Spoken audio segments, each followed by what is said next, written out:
Hanno giurato stamani i 4 assessori della giunta nominati dal neosindaco di Raffadali Ida Cuffaro.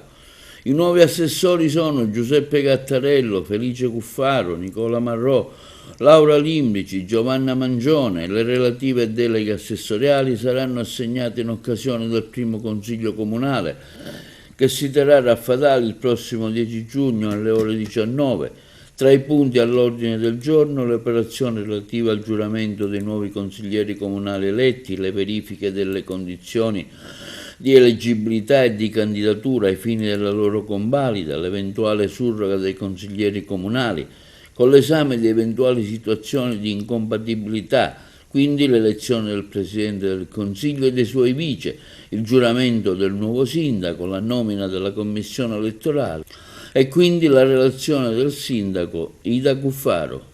Giuro di adempiere alle mie funzioni con scrupolo e coscienza nell'interesse del Comune, in armonia agli interessi della Repubblica e della Regione.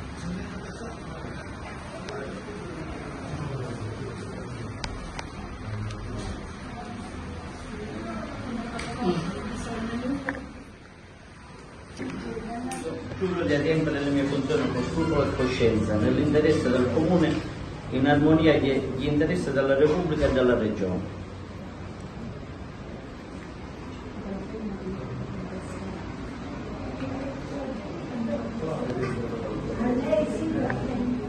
Giuro di adempiere le mie funzioni con scrupolo e coscienza, nell'interesse del Comune, in armonia agli interessi della Repubblica e della Regione.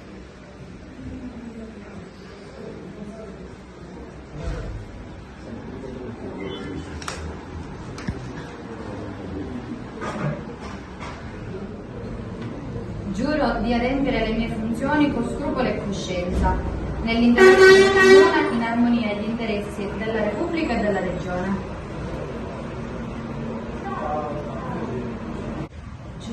Giuro di adempiere alle mie funzioni con scrupolo e coscienza, nell'interesse del Comune, in armonia e agli interessi della Repubblica e della Regione.